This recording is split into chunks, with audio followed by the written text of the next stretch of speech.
for you have to return.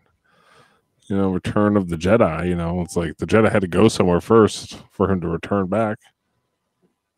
Well, originally it was called Revenge of the Jedi. So wait, who were the Archons? This is the Revenge of the Archons. Who were the Archons? I was not clear on this after the Archons were these other things, these other aliens that came down before this all happened with the computer.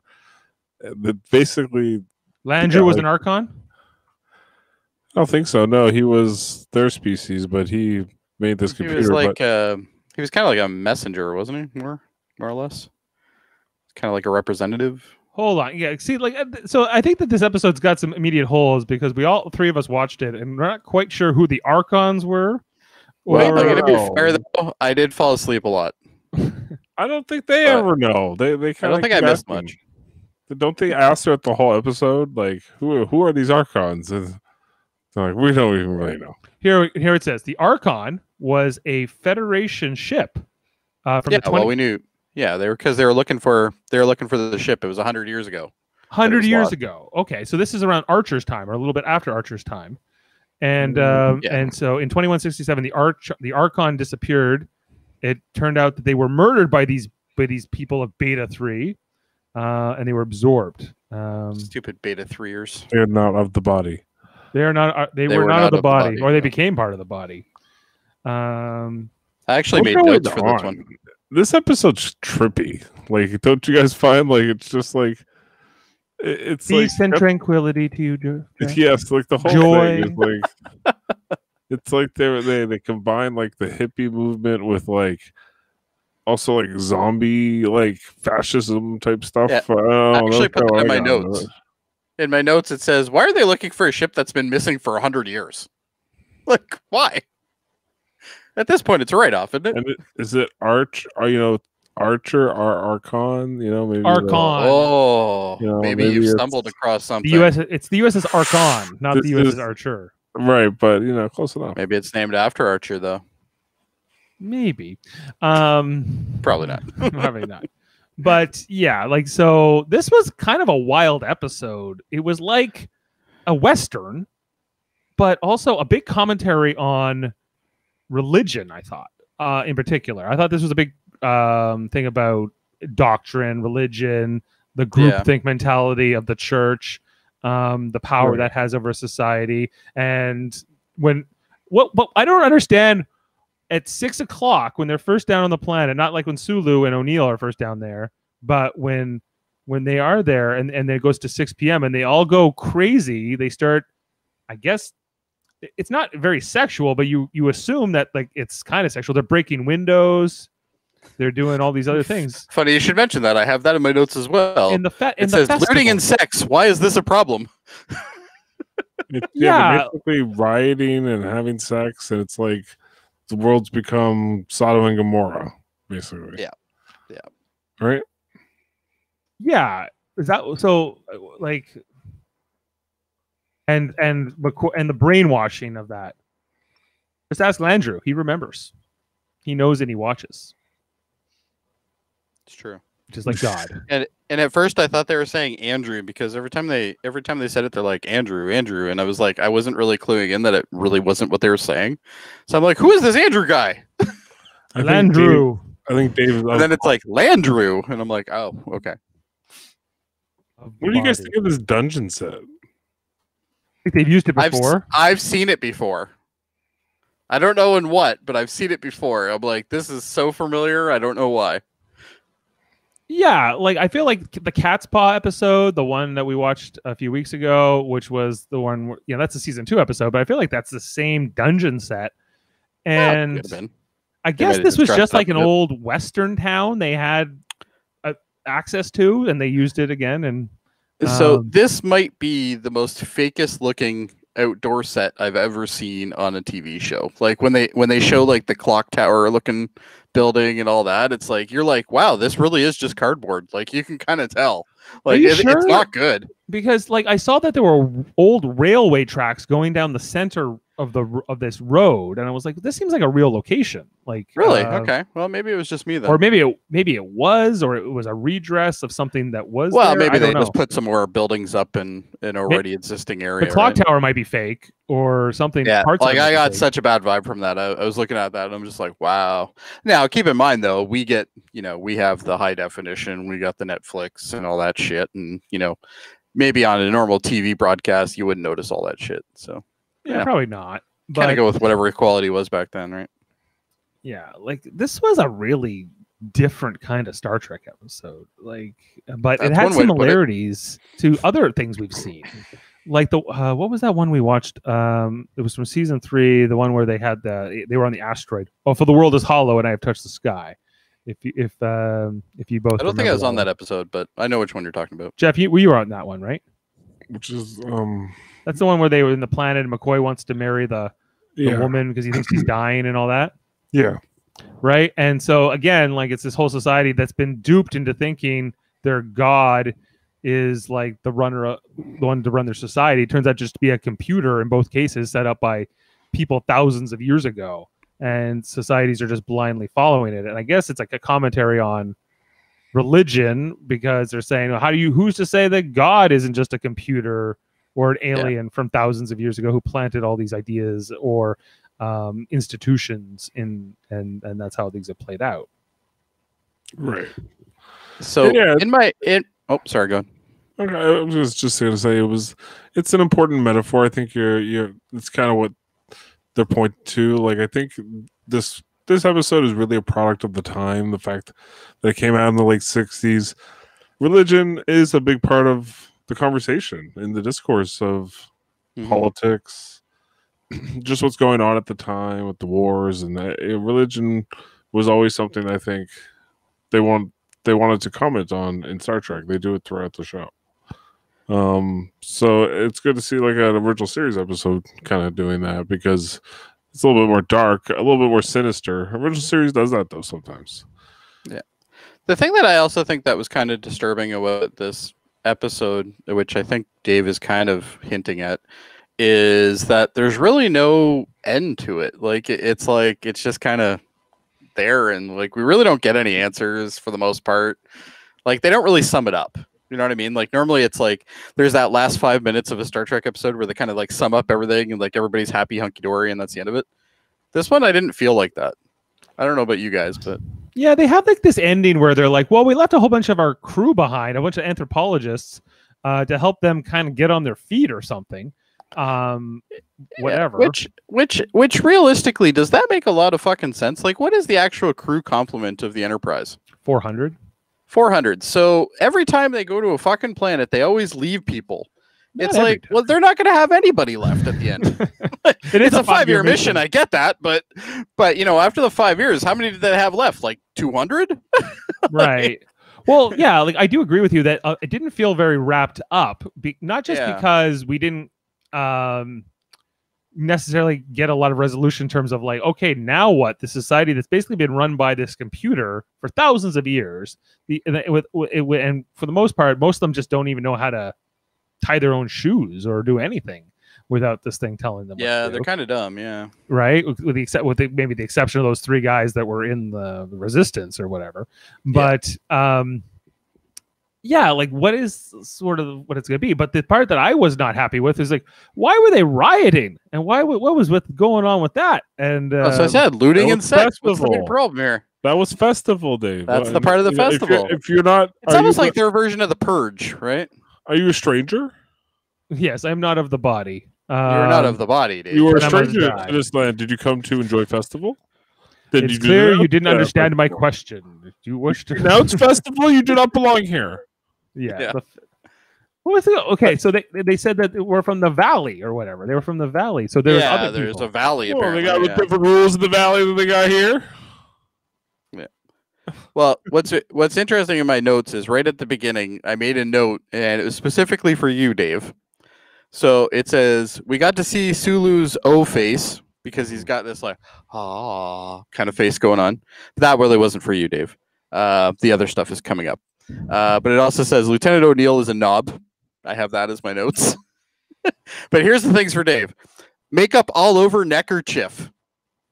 Did you see that? No, when did that happen? So Sulu's neckerchief has tons of fucking makeup right by where his chin would be. Like tons of it. In the opening scene? When he gets beamed back and all that, right?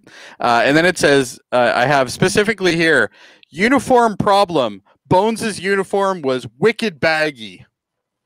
His uniform I didn't. It was baggy. Super baggy. Yeah, he's like kind of kneeling down in the transporter room, and like it looks like he's like 10 times bigger than he actually is. Like I don't know what happened, if like maybe he spilled something on his shirt and they had to give him another one, but it was bad. And I'm just like, that's gonna bug Dave if he notices. I didn't, because it was. I'm quick. glad. Maybe that would have maybe hurt you even more, Dave. Let me see if I can just find what you're talking about, because I'm about the uniforms. Yeah, it's when he's bending down. It's right after, I think Sulu passes out or something. Right when they transport him back. You're right about the makeup. There's a ton of makeup on his makeup on the neckerchief. Only when he materializes, right, in the transporter room. Yeah, it's just after he materializes in the transporter room. There's a scene where DeForest Kelly is like kneeling down, I guess, to take vitals or something. Oh, like that. You see the makeup now. Yeah, not when he was on the planet, but no, when you see it when he comes back to the ship for sure. And it's like bad. Like it's not even like just a little tiny bit. It's like really bad. It's almost like he like went like this. He's like, oh fuck, I'm hot. You know. Probably did. I don't blame him. Who's gonna be wearing a fucking neckerchief? It's not that baggy. Oh, it was baggy. I thought it was huge. He's wearing the medical like short sleeve variant. I know that. Yeah, which is just a bit. Yeah, it's not as fitted to him as like his normal one. But I was just trying to stir some shit with you, Dave. But clearly, I was like, what happened? Was there a costume? He wears that thing sometimes. Like it's like a. Oh no, I know he wears it, but it's usually not that baggy though. Like it's like wicked baggy on him that day. It just looked to me like a raincoat. I think it's because we're looking at it from sideways too. Maybe largely, yeah. But okay, but Sulu's neckerchief, that's I think worth mentioning, because it's quite frilly. It is very frilly. Yeah. Compared to the other guys. The other guys are wearing more Colonel Sanders style ties. Yeah, for the frilliest one. He asked for the frilliest one. Sulu, he does it in style. It's just that simple. Yeah, it was. If you're gonna be taken over by an alien race, you got to do it in style, boys. It's that simple. Yeah, Well, okay, what else? What else did you notice in this episode, Jody? Here, hold on. Let me grab my notes. I just want to say that I eventually stopped making notes. When Sulu is looking up at Kirk and he's like so like lost in the body and he's so like delusional and he's just talking to Kirk and William Shatner's like staring at him like trying to figure out what he's saying. It's kind of how I look at their current relationship today. It's just like George Takei blabbering a bunch of shaking his head at Shatner all the time. And Shatner's just going, "What is going on? Why am I supposed to care about this? Yeah, am I supposed to care about this?" So another note I have here is zombie cowboys. Mm-hmm. I had zombie cowboys for some strange reason. I think that was referring to just the townspeople. And then I have Boulder Hat guy is English, but nobody else is. Yeah, I just thought that was a little odd. He's English. Leave it alone. Yeah, but like he's from the valley. Everybody there. Well, maybe the valley is English. I don't know. Maybe they don't even know if they have lawgivers there, so they don't even know what the accents are. Perhaps they are not of the body, or he was not of the body. Don't tell McCoy. He'll go traitors. Past that, I had 6 he does PM in this episode. He says traitors. Traitors, murderers. He goes nuts again in this episode. I'm like, what is every fucking episode? It's every episode, McCoy is brainwashed. Yes, he's very easily brainwashed. Being one of the smartest people on the ship, he appears to be the easiest to be brainwashed. And then I have 6 p.m. Everybody turns into crazy motherfuckers. Called Red Hour, 6 a.m. ending. Wait, when the festival first happens and the girl jumps on Kirk, and Kirk doesn't know what to do. He's like, "Do I kiss this woman? Do I?" He actually looked confused. He's like, "Should I? Do I fight her? Do I hit her? Do I hit her and then kiss her? Do I throw her?" Yeah, I noticed that too. Right. It's great.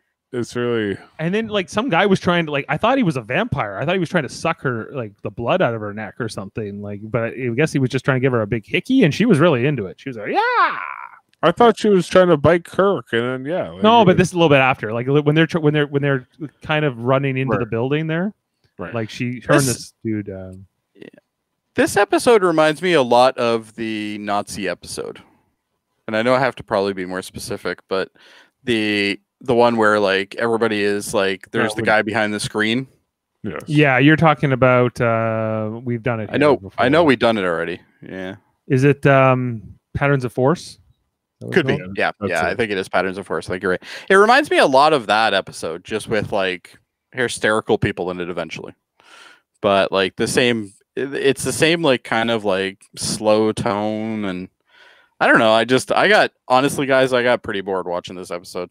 Like there was some crazy stuff, and every so often you'd get a crazy point, and you're like, okay, this is kind of neat. It's gonna start going weird again. And then all of a sudden you're back to like lots of dialogue and lots of boring again. You mocked the lawgivers? I did. How dare you? You must be expunged. I am not of the body, gentlemen.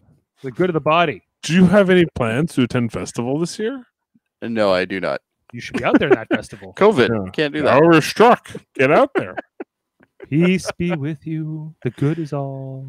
You know what? Sound bites wise, yes, it's a very rich episode of sound bites. I don't even have the sound bites. I just have to read the dialogue. It's great. But like some of the dialogue is pretty crazy. I'll give you that. But there's a lot of just boring in this as well. And like the unsettling view of Bones every time we see him in a frame, especially if he's in the background. It's just so unsettling. Yeah, where he's like the creepy Bones. He's like. Yeah, when he's after he's brainwashed, he's like, "What are you talking about? Are you talking about Landrew?" Right? He's just coming over. You are not his body. Like, there's one scene where Kirk and Spock come back after supposedly being brainwashed or whatever, but really they weren't, and they're chatting, and you can see DeForest Kelly in the background, and he's like, "Yeah, you're just like, this is so fucking creepy." It probably is fun with part of the episode. You're right. Is that moment? I think there are some good things. I understand why you think it's boring, and I don't totally disagree with you. Part of the issue not all boring though is that like we've seen like because we're not watching these episodes in order of when they were released. We've watched some other episodes that have done this very same story in very similar, but better. So this is almost, but this was probably before any of those other ones we've seen. I think most likely. Well, this is 22, right? So this is first season 22. Mm-hmm. I have a question. Does the projection of Landrew look like Ozymandias from Watchmen, and why? Yes. Yes. Yes. I'm so glad you brought that up. I don't know, but it was unsettling to see it. I'm like, did they put this in? Like, did Netflix put this in? Or I thought he was like Liberace or something. He looks like Ozymandias. He even had the same purple gold thing going on with the white hair. I was like, this is Ozymandias. He looks like some actor I know. Who is this though? He almost gave me a bit of a Palpatine vibe from the almost prequels. a Palpatine. He's got like this jaw, this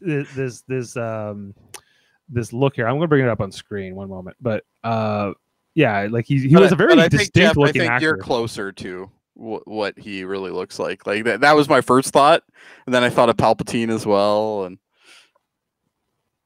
one moment, it's coming. I can feel it.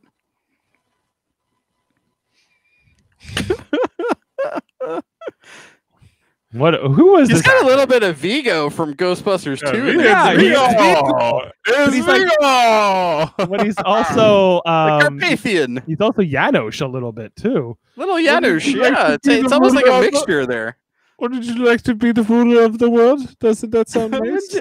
Doesn't that sound nice? Now, this actor was Charles Mccauley, who also played another role of Jarrus in the episode called. What is this episode called? Jarrus. That name sounds familiar. It was called Wolf in the Fold, from the second season, which I don't know. It's another episode I don't know, but he was used twice, and he's Landrew. The Scourge of Carpathia. He starred as Count Dracula in the blaxploitation horror film Blackula, 1972. Oh my God, that's where it is. That's amazing. That's what I've seen Blackula. Is he black? This guy? Like no, or he was just No. Okay, so No. Oh, that's amazing. I don't know. It's the so plot. weird to see all these actors in Star Trek, though. Like it's especially in the older episodes. Like we never knew that a lot of these people were ever in Star Trek because they never mentioned it in an interview or anything like that. It's like Right. They're like, it's we thought amazing. everyone would forget about this guest spot. Most of them are forgotten. No one cared when I was on Get time Smart. when I was Palpatine / Vigo, their Carpathian. Vigo. He is Vigo. It's Vigo. Does that sound nice? Doesn't that sound nice? No, it sounds horrible. Wow, you did a little Dana in there too, eh? Yeah, there's a little Dana Barrett in there. That was pretty good. I'm impressed.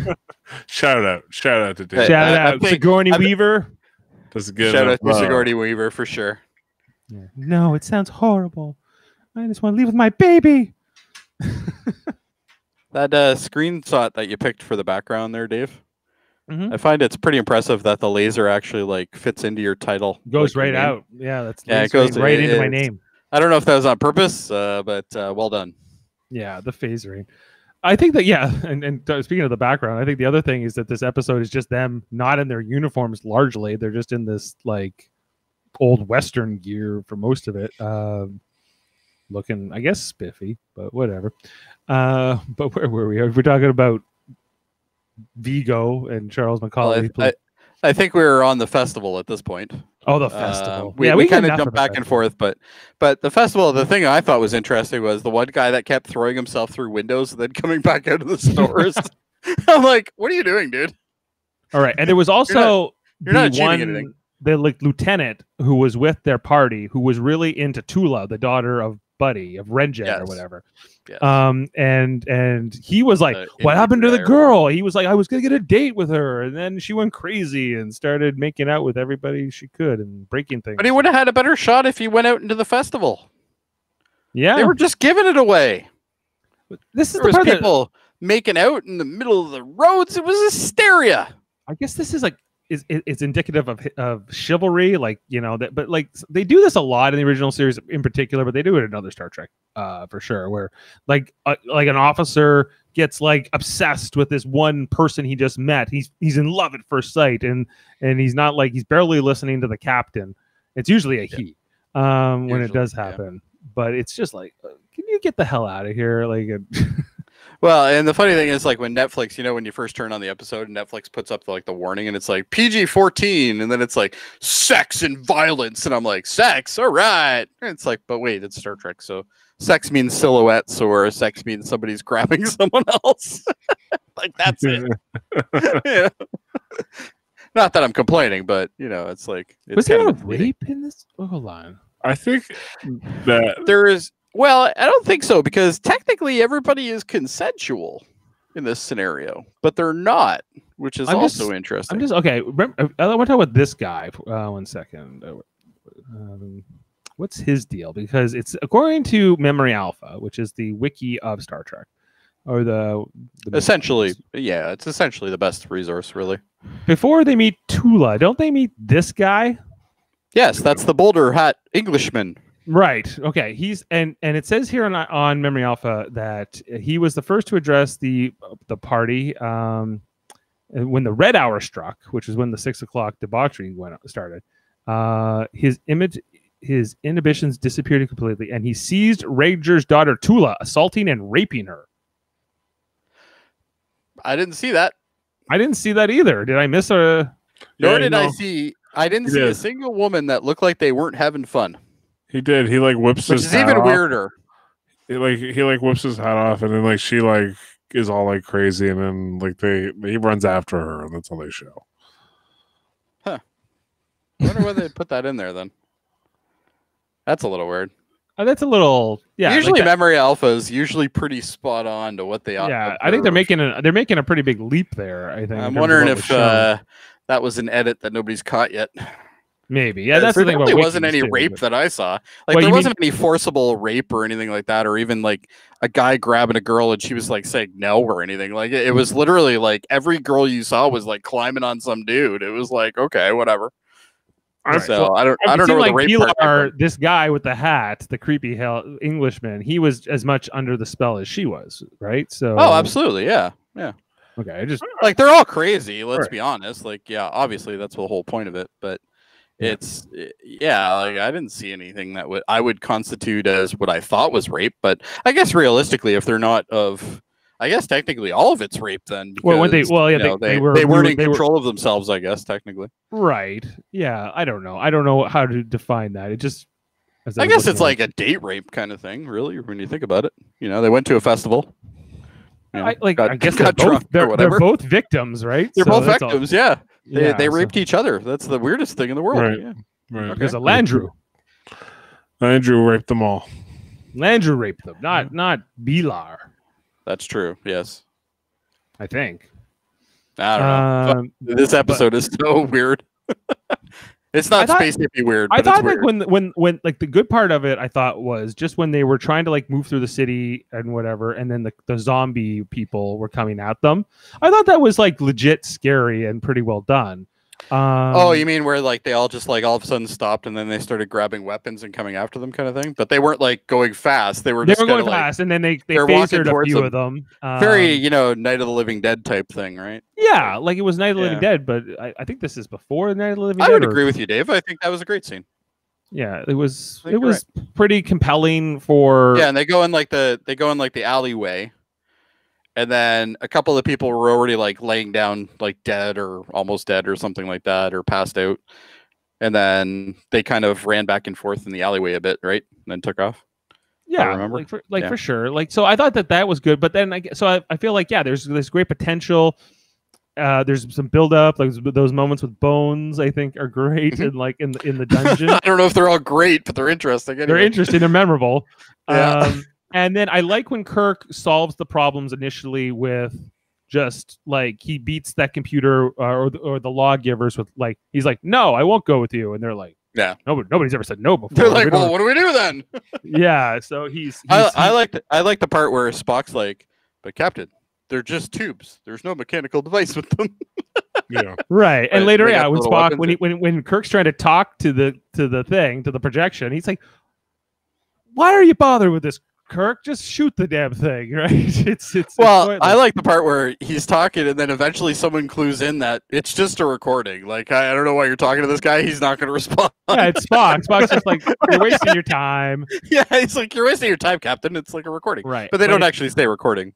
And it's only after they shoot the wall, which is what our background is here on the stream tonight, that is only then that Landrew decides to deactivate their phasers.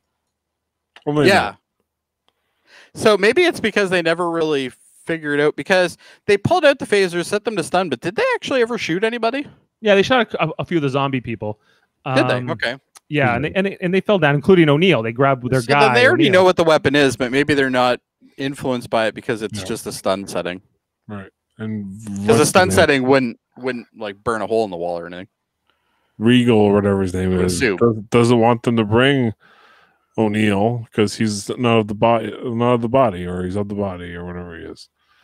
Right. Right. And he was like the tracker. But Redger, and then when Kirk and Spock go to get brainwashed, but it turns out that this is their inside man. He's like the third member of their resistance, right?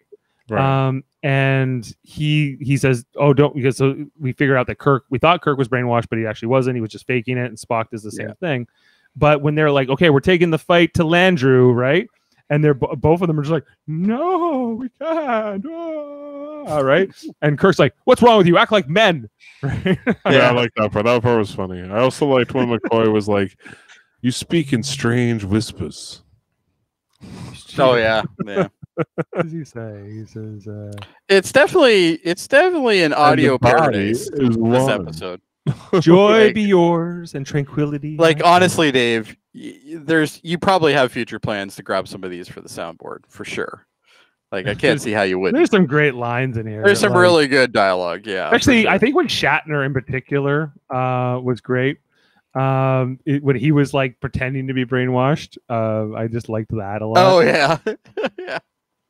Yeah. The body is one. Even Sulu at the beginning was kind of creepy but fun. You know, it's like you're like, eh.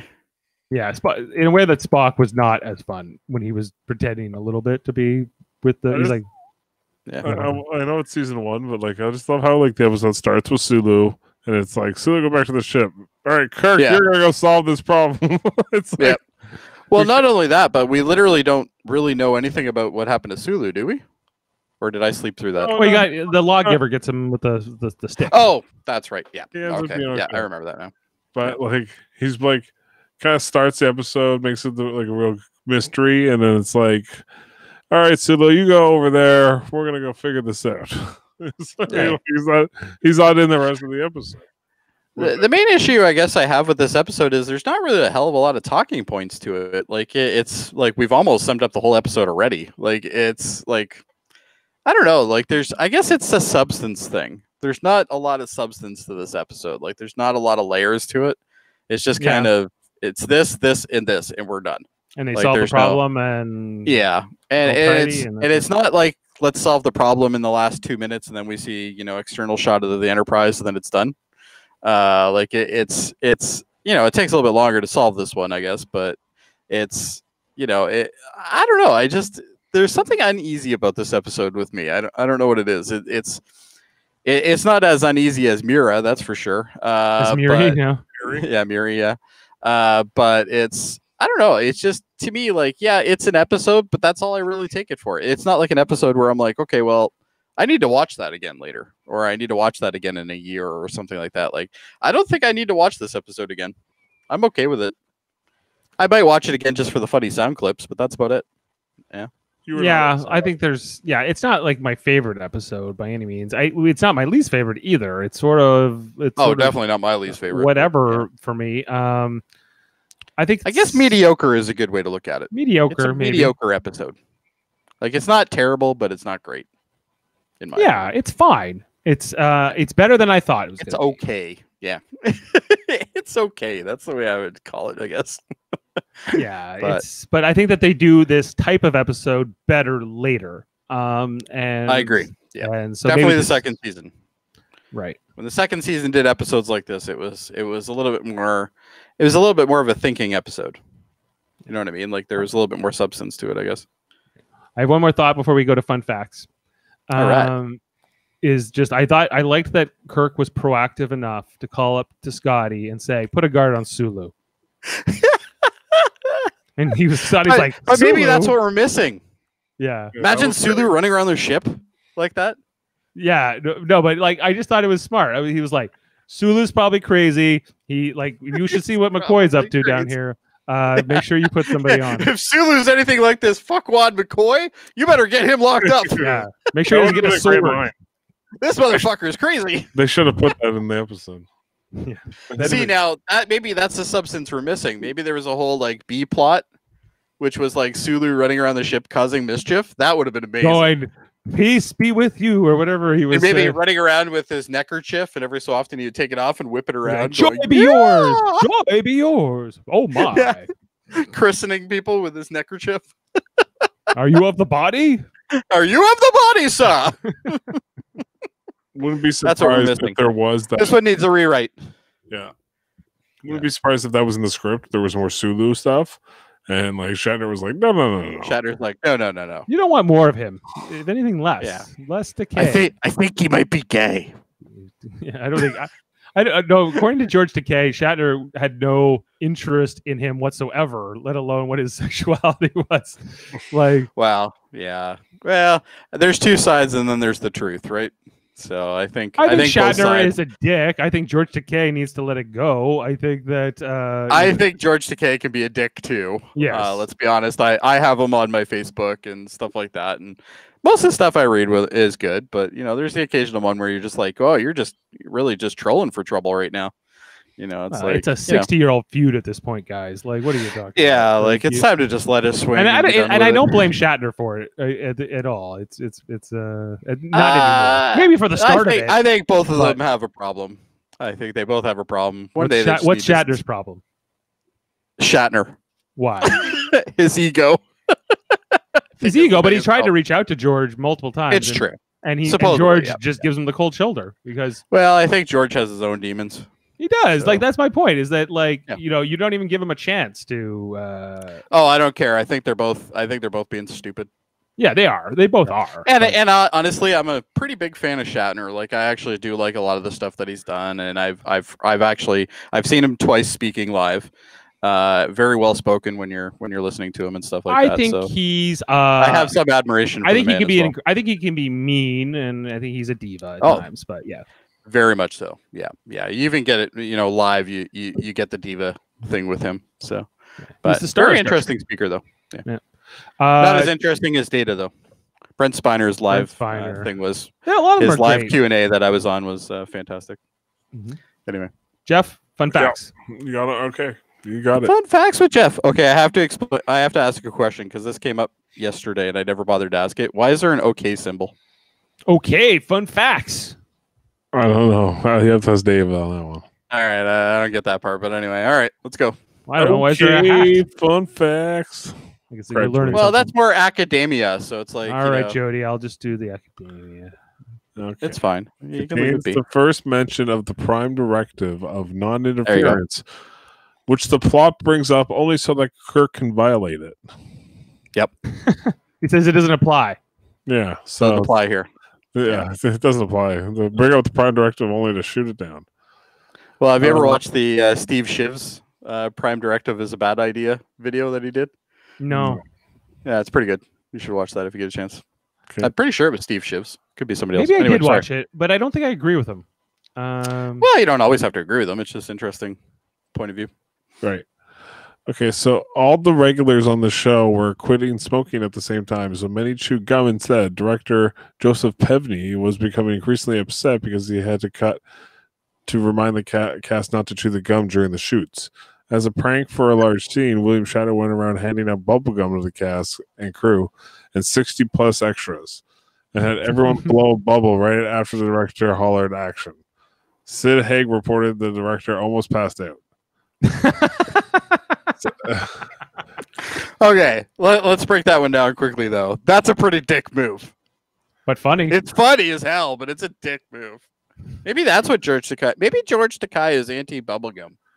Maybe that's what caused all this shit. George Maybe he's Takei- pulling Takei- pranks on directors. How dare you? Right? George Takei Yeah, didn't yeah. think this was funny. George Takei definitely wouldn't have thought that was funny. He's kind of a stick in the mud sometimes. That's why he did a guard on him. Okay, the word Archon was the title of certain Greek heads of state, most famously in the Athenian Republic. It comes from the Greek root arch, meaning leader or highest or chief, which can also be found in the English words monarch, hierarchy, anarchy. All of those are presets in Landru's society. What about Archer? Is that related? Oh, probably. No, that is not here in the fun facts. Archer is an English name, so it wouldn't shock me. But anyway, In I'm the pretty sure it's dungeon- an English name. In the dungeon, Kirk and Spock subdue Landru's guards. Spock punches the guard in the face with his fist instead of using the Vulcan neck pinch. Kirk even comments, "Isn't that old-fashioned? This is the first instance of Spock hitting another character in the face with his fist." Yeah, he's like, I hit people in the face. That's my job. You neck pinch. Spock's like, I'm a fucking badass, man. I'm telling you. You don't believe it, but I am. This is I the don't have to first. do the neck thing all the time. This is the first episode in which Kirk, Spock, McCoy, and their landing party are deliberately disguised in the dress of the native population. First Yeah, and one of the they only don't- ones they I don't can acquire- remember. Yeah, they don't acquire it later. Yeah. Right. The location scenes for this episode were filmed at the 40-acre backlot in Culver City, the same place where they shot Miri, the city on the edge of forever. Also, where they shot the Andy Griffith Show. The sets of this section of the backlot were originally constructed to portray 19th century Atlanta for Gone with the Wind. Okay. That explains some things. So we know. So we did watch this. We saw the same set last week in Miri. That was what we watched last. It was, yeah. It looked better in Miri. I don't know and why. City on the Edge of Forever. It's done up to look like New York, obviously, but Yeah. I think they did the best job. You got to work with what you yeah, got, the especially in city. season 1. Yeah. Anyway, when Kirk tells the Enterprise materialization complete upon beaming down, this, along with the third season episode For the world is hollow, and I have touched the sky. Marks the only time that any landing party informs the ship as a matter of course that transportation had been affected. Okay. Does seem like a good policy. You think so? Like, hey, we made it. A little check-in. Yeah, it's the same thing happens when you like land a plane. Like when you're landed and everything's good to go. You're done. You call over and you find out where you're taxiing to, and that's the end of it. What if you could call like, no, we're dying. Our faces are melting. We said there was air here. I think we can all agree, though, it's better that what's her name doesn't do the transporting anymore from the original Star Trek movie. Janice Rand. Janice Rand, yeah. She's not here anymore. No. Okay, so remember the guy that bursts through the window, Jody, and then comes back out through the window? I do. And then he yells, Festival! Festival! That guy? Yeah. That guy's name is Bobby Clark. He is that is his only speaking role in the series is in this episode. He's a frequent stunt performer on the series. He can also be seen as one of Chekhov's vaporized henchmen in Star Trek Mirror Mirror. Ah, okay. Okay. Charles Mccauley, the guy that played Landru, so Ozymandias, later appeared as Jairus, ruler of Argalius II, in the second season episode of Star Trek, Wolf in the Fold. I think Dave already ruined that one for us. Or made it better, depending on how you look at it. Somehow Dave knew that. Somehow I knew Dave already had that in his head. Okay. This is the first time Scotty is shown to be in command when Kirk and Spock are off the ship. Okay. Yeah, not the last time, because not the last time, but I enjoyed that quite often. I enjoyed it as well. Yes. Okay. Spock. Well, realistically, that kind of it just kind of sets up for all the other series later on, right? Like we know that Data is the third in line and stuff like that. So it's interesting to see that. Is Scotty third in line? Yes, he's second officer. Yeah. Second officer, yeah. Right. Okay. So McCoy's what? That third? No, McCoy's not part of the command. He's not even part of it. Yeah. He's just the doc. Okay. Gotcha. Sulu would be next. Okay, so just why festival takes place or how frequently it occurs is never made entirely clear. However, in his novelization in Star Trek IX, James Blish describes Rhaegar telling Tula as he consoles her during the aftermath. He says it's over for another year. So that gives you... Oh, so once a year? Once a year. For 12 hours. For 12 hours. They just go nuts. It's very purgy. It's a lot like The Purge, right? Same idea. Obviously, this was before The Purge. But same kind of principle, I guess, in a way, when you think about it. Yeah, so it's 6 p.m. to 6 a.m. It's called the Red Hour. Yes. Yep. They're like your doors. Right. Hide your kids. Hide your wife. Yes. And in the morning, there will be peace and harmony. Well, the thing that I thought that was interesting was when it hit 6 a.m., all of a sudden everybody turns back into like zombie mode. And like not a single person is like staring at all the shit that's all over the fucking place. Like, all the garbage and debris. There's still fires in the streets and stuff. Do they have to replace that window every night? Like, or is it... Well, once a year at least. Yeah. Once a festival. Yeah. So this episode has the only teaser to fade out with a close up on George Takei. The first I shut it off. Okay, yeah, because it. Yeah. Well, that's at the beginning, right? Yeah, at the beginning. The first act opening is also unique because it features a Kirk long narration playing over 3 different shots of the Enterprise in orbit around Beta 3.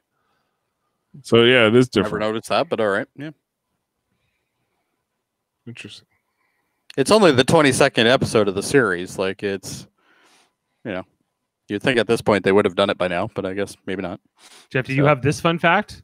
We got a counter fun fact. The Archons was a club that Gene Roddenberry belonged to in school. Ah. Oh, no, I don't have that. I don't know what the Archon Club did or why Gene Roddenberry was a member of it, but I'm guessing it was a sex club. Maybe it was I'm just going to go with that. Club? I don't know. Archon was also the name of a really good chess game that was a video game. And it was chess, but the pieces attacked each other. Pretty cool. This is one of the highly recommend. This is one of 4 times that Kirk is able to talk a computer to death. He does it in the Changeling, in iMud, and the Ultimate Computer. You're right. Yeah. He literally gets the computer to like. He literally chopped it to death. Yeah. But like they should have made I guess they probably could have, but like a Family Guy where it's like Kirk just convinces like the voice to like pull the trigger and kill himself. Like it's basically what he did to this computer. Someone should take all the shots of like Kirk like chatting up the computer and like put like Surrey on the other side of that and just see. Just him talking to Siri. Yeah. You must comply. No, Captain Sexy Pants. I don't know how to do that right now. Like I was trying to think, like, what are Kirk's skills as an officer, not just as the captain, but overall, like, what does he bring as a member of the team? 2 fight minimum, and that's about all I can think. Fights, romancing girls and women of various ages. Yeah, that's a little. Yeah, we're and talking computers flashbacks. To death.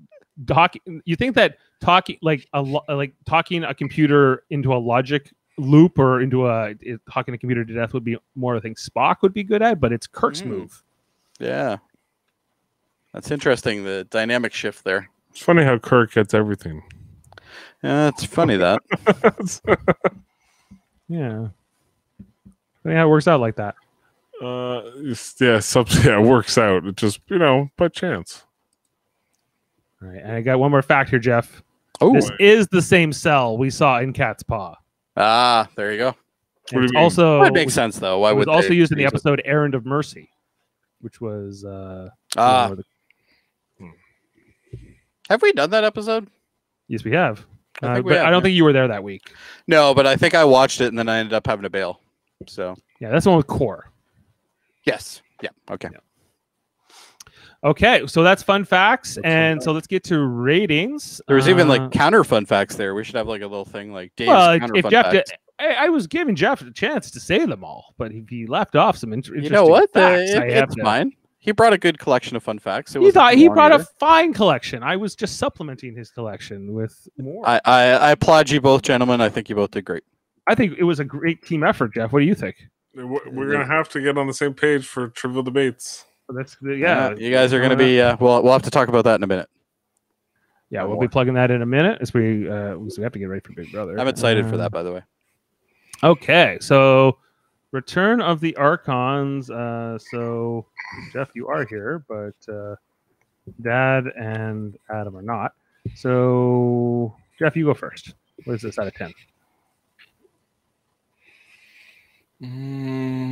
I'd say it's a 6.9. 6.9. Okay.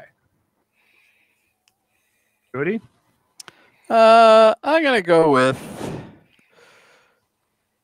You know what? Honestly, I'm gonna go with a 6, and Cat's Paw is exactly what I gave a 6 as well. So it's pretty much the exact same thing for me, which is ironic, but a 6. Yeah, it was the draggy part that was the issue, and it needed more Sulu. More crazy Sulu would have been great.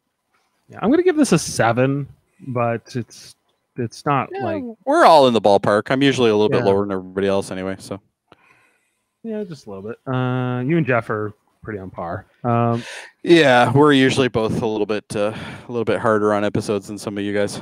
So the average for between the three of us tonight is 6.6, below the average of 7.1. So a little bit below average episode. I'm just looking at the IMDb rating. It has still not as bad as the space episodes one, space hippie one. I don't think it has. Oh wait, no, this is a. Sorry, I think the space hippie one is the average of 2.9. 7.2 on IMDb. So with 7.2, wow. 2,577 people having rated it. So what we've learned from people on IMDb is that in Miri, they were okay with the sexually suggestive tones, and in this, they were totally okay with the rape, apparently, that we never saw, but somebody did.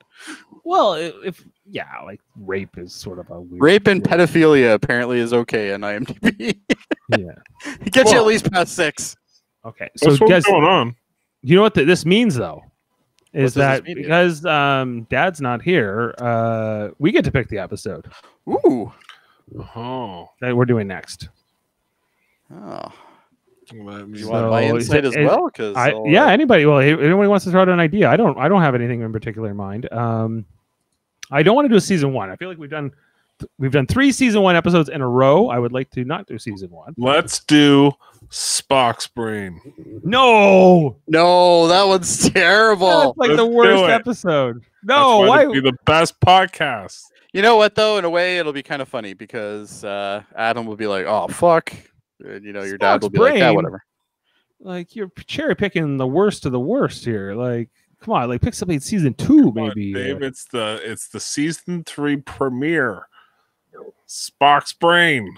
Oh, you know what? I might have a better one. Hold on. I'm just trying to see if it's an first episode one or not. It's the one with Abe Lincoln. Oh, the battle is. I don't know the name of it. Savage Curtain. The Curtain. Yeah, Savage Curtain. Season 3 episode. That's near the end. Yeah, I know the one you mean. The good and evil one. The Yeah. Savage Curtain. Yeah, Jeff has got an axe from that Abe Lincoln guy in Star Trek Online. So I know he comes back in Star Trek. Well, Online. I would vote Savage Curtain, but you guys can do what you want. All right, let's do Savage Curtain. Let's do the Savage Curtain. Okay, agreed. All right, we'll do Savage Curtain because that's a season 3 episode. The season 3, and I think it's one of the So at better. this season point, 3. they should have got their shit together. Is basically what we're saying. I like that episode. I know that episode very well. So Do you? Okay. yeah, the Savage Curtain, which is season 3. I don't remember episode. it being terrible, but I don't remember it being good either. Well, I think there's I better guess I'll have to episodes. watch it again. It's been a long time since I've seen it. Okay. I just remember the Abe Lincoln lookalike guy. Yeah, he is Abe. Yeah, the actor. Well, he is Oh, Abe look, Lincoln. like, how dare you? He is Abe Lincoln. How dare you? He's created by a weird lava monster. But Yes. okay, so we're closing the book tonight on the Return of the Archons. We're heading into next week here on our Wednesday night original series rewatches. We're going to be doing the Savage Curtain, as mentioned. On Tuesday nights on Live Long and Podcast, we do Deep Space Nine rewatches. We're in season 2. We just finished the 4th episode of season 2. So join us wherever you want to. We hope you'll come along with us and watch the show and talk about it. And then on Thursdays, we do Star Trek Lower Decks here, which we're doing the 8th episode tomorrow night. And then with Star Trek Radio Theater, which is our other podcast we do here on Live Long and Podcast, that's coming up Saturday night this week. And we're doing an episode called The Reckoning, which is from Deep Space Nine's 6th season, which is a kind of a devil versus an angel kind of a story, but in Bajoran world. I want more TNG episodes on this Radio Theater. We have a rotation now. We do Deep Space Nine, TNG, Original Series, and Voyager. So they're sort of like... Oh, okay. So we split them Come, up. child. Come. Come, child. So Jeff's going to be playing Kai Wynn. Ah, that should be interesting. You should channel some Landrew. I only want what's best for Bajor. I think you should play it with a very masculine, feminine voice, like a very wow, yeah, like Big Gay Al from South Park. I'm Zipper. Thanks for asking. So so check that out Saturday night, Star Trek Radio Theater. Our other channel is called Trivial Debates. It's a monthly show where we do a fight about movies, TV, sports, music, and more. This one is going to be a special one, as we're going to be doing our first ever team up matchup. And Ashley Miller is hosting with Team 1, which is going to be Jody and Kevin. He's got the host's husband on the team, so maybe a little bit of favoritism. We'll see. Yes, but if I know Ash, there won't be favoritism. Yes. Team 2 is Chris and Jaemeel, which I think is going to be a fun team if they can get. That'll be a fun team for sure. If they can get on the same page, I think. And then I Jeff and I will be the third team. So we're going to be arguing about all kinds of great topics. You can check that out at Trivial Debates. It's got a solid team there. You'll be all right. Yeah, that's going to be a lot of fun. We're looking forward to that, although I think it might be chaotic. Who knows? And also our third channel is called Super Mater Brothers Podcasting, where we do a lot of non-Star Trek TV related stuff over there. Right now it's Big Brother, and that is in the 22nd season of the U episode. And we're here Wednesdays, Thursdays, and Sundays to cover that whole season. What a great season it is. We can't wait to watch this Vito episode. Right, Jeff? Is that tonight? Is that tonight? Yeah, it's right now. It's happening. It's starting in 3 You minutes. couldn't have answered that better. Yeah, That so was the Oh. best. That was the best throwaway to you ever. I've yeah, ever it's seen. it. What is it? Oh, Why are we going live again? I don't know. I gotta tell you, it's not in my agenda. It's I don't stay up thinking about I gotta watch Big Brother tonight. Guys, you're going to be a team on Trivial Debates. You got to get more in sync here, guys. Yeah, more than saying, Jeff, we have a podcast where we talk about Big Brother 3 times a week. Yeah, you've I been know there. that. Yeah, You've been there. and I somehow still watch this show. And I we're don't know almost how I we're, we're do getting there. It's gonna get good soon. I tell Jeff every episode. It's gonna get good soon. it. That's how I feel about Lower It's not Decks. gonna get good. It's gonna get worse. Hopefully, All it'll right. get good soon. So let's sign off. I wanted to say, joy be yours and tranquility, my friends. I live long and podcast. I'm Dave Mader. On behalf of Jody Simpson and Jeff Mader, you guys have a great night, and we'll see you next week.